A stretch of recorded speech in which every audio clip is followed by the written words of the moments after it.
Meu nome é Laís. Então, como a Elo já adiantou um pouquinho, eu vim contar um pouco da minha história com as crianças, outras crianças e a minha criança também. E falar um pouco sobre algumas peças que se arranjaram na minha cabeça com esse contato com as crianças, né? Que durante a minha vida isso sempre aconteceu muito. Então, tem que começar pela minha, né? Essa sou eu, criança. Ao contrário dessa foto, eu era uma criança muito boazinha, fofinha, legal. E isso reverberou em muitas coisas na minha vida, mas eu coloquei isso como a minha melhor foto justamente porque essa foto é uma das únicas que eu tenho que evidenciam exatamente o que eu estava sentindo na hora. Nas outras eram a menina bonitinha, legalzinha.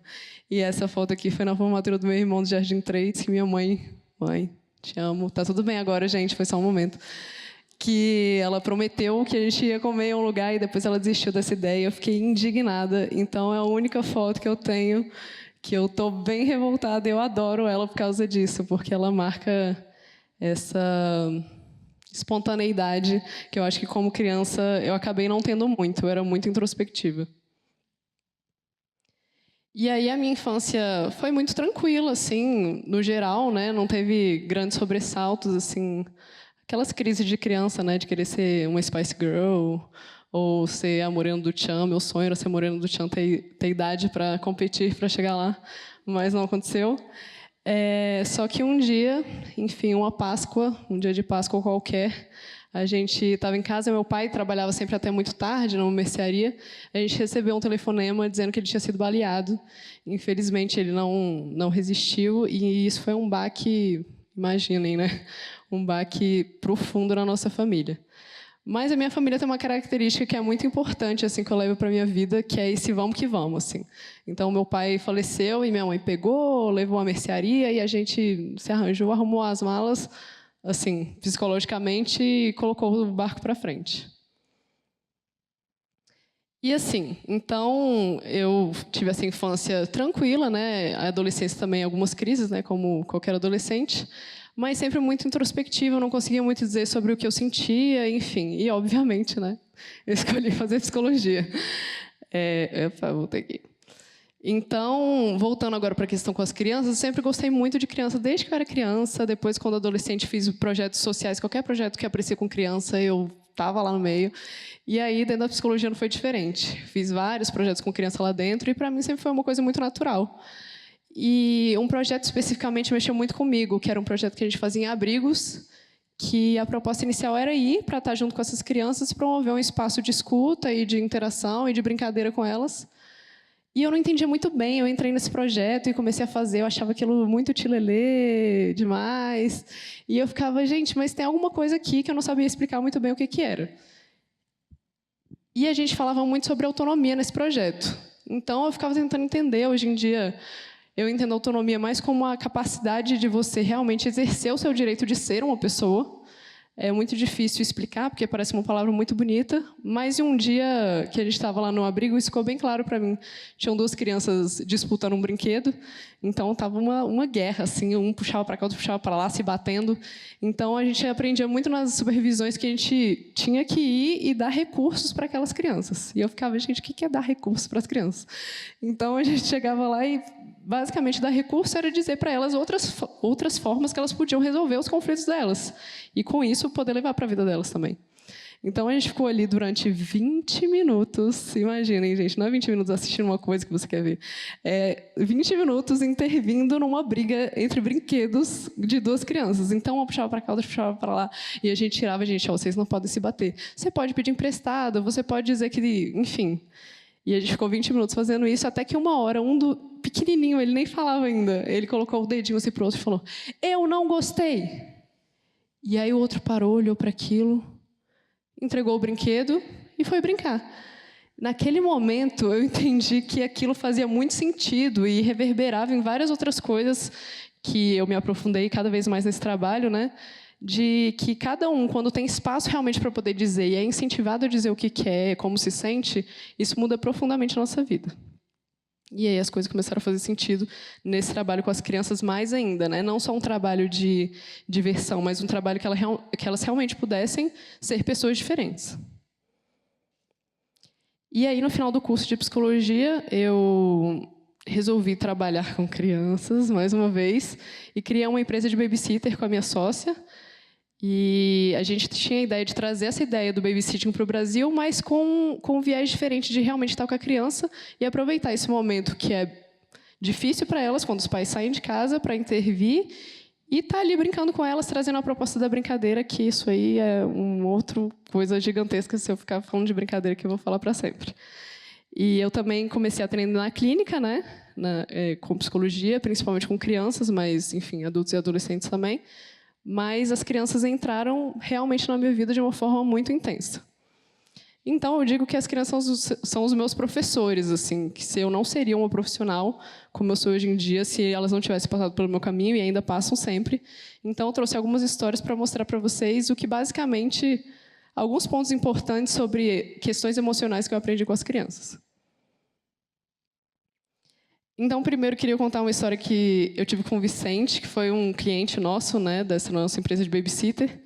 Um dia que a gente estava brincando, ele estava com o irmão, ele caiu, e ele ficou lá chorando, chorando, chorando, e o irmão dele queria consolar ele de todas as formas. Olha só o seu carrinho que você gosta, olha só o avião passando, olha só não sei o quê, que é um movimento que geralmente a gente faz na vida, né? E aí, nesse momento que ele estava lá chorando muito, eu abaixei e falei, nossa, Vi, doeu mesmo, né?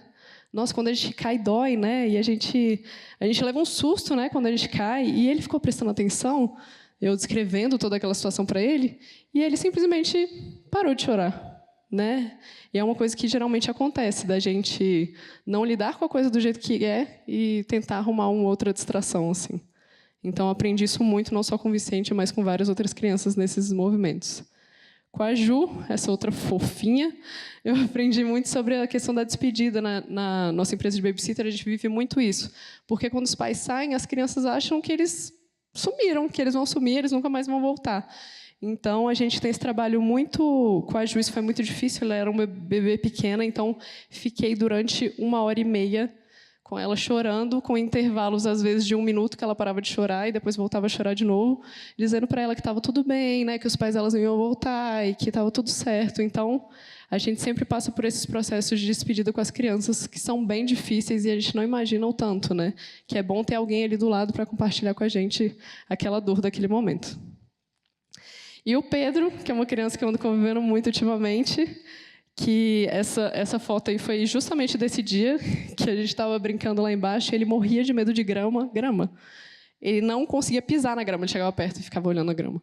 E aí, nesse dia, ele levou 2 bolas lá para baixo e a bola caiu na grama. E aí ele ficou ali, eu fiquei lá, Pedro, não, você pode ir. E todos os dias que a gente descia, eu falava, Pedro, mas está tudo bem, pisava lá na grama, e ele nada.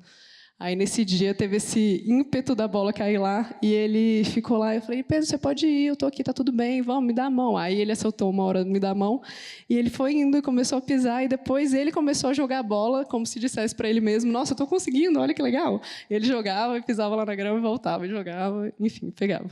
Então, aprendi muito com o Pedro sobre isso, de que às vezes demora um tempo para a gente entender as coisas, e que a gente vai avançando na medida que a gente vai conseguindo. E essa ótima professora, essa foi a Vivi, que foi uma paciente minha na clínica, esse nome é fictício, não é dela mesmo, mas foi muito legal, porque geralmente na clínica a gente pede para as crianças fazerem desenhos da família, né? E nesse dia eu pedi para ela fazer um desenho da família dela, e eu geralmente faço um desenho também para acompanhar, para eles não ficarem se sentindo muito observados. E aí fiz um desenho, e aí, quando terminou o desenho, ela falou assim, ué, cadê o seu pai? Porque eu coloquei eu, minha mãe e meu irmão. Aí eu falei, o meu pai morreu quando eu era pequena e tudo mais. Aí ela falou, não, então espera aí. Aí pegou meu desenho, aí como vocês podem ver ali em cima, ó, ela colocou meu pai lá em cima, como se fosse um anjo que estivesse lá em cima. Eu falei, não, tudo bem. Ela falou, não, porque ele ainda está aqui, né? Aí eu falei, não, é verdade. Então ela me deu essa lição importante, que os importantes eles não vão, né? Pelo menos nos nossos desenhos, enfim, nas nossas memórias eles ficam, que foi uma lição muito importante para mim. Então, nesse processo todo com as crianças, eu fui me reconectando não só com sendo uma boa profissional, né, aprendendo sobre todas essas vivências, em dar autonomia, mas fui também me reconectando com a minha criança. Entendi que tinha muitas coisas que eu tinha deixado pelo meio do caminho, assim, porque casa de ferreiro, espeto de pau, né? Então, eu fui entrando em contato há 2 anos atrás. Eu entrei em uma trabalhar em uma casa espiritual, e isso me abriu a visão para várias coisas. E eu entrei em contato com a situação de que eu não tinha vivido o luto do meu pai, daquele vamos que vamos, de não, tá tudo bem, vamos seguir a vida. E eu percebi que as crianças foram pouco a pouco, colherada em colherada, me dizendo que tá tudo bem você se despedir, né? Tá tudo bem, tem alguém aí para estar junto com você. Ou então, tá tudo bem, se você não está dando conta agora, pede ajuda para alguém para entrar em contato com isso. Enfim, pouco a pouco eu fui entrando em contato com essa questão do luto dele. E 2 minutos... 2 minutos, eu olhei o negócio, falei 2 minutos. 2 anos atrás, isso foi muito intenso para mim e eu comecei a tentar me reconectar com isso de alguma forma. Então, no ano passado, eu tive a possibilidade desse reencontro. Essa primeira foto é um lugar que eu sempre ia com meu pai, no Araguaia. Enfim, a gente tinha família nesse lugar. E eu adoro essa foto que eu tenho com ele. E no ano passado, eu resolvi voltar nesse lugar. E fui lá sozinha. E tive um momento muito importante de reconexão assim, com ele, de lembrar de várias coisas.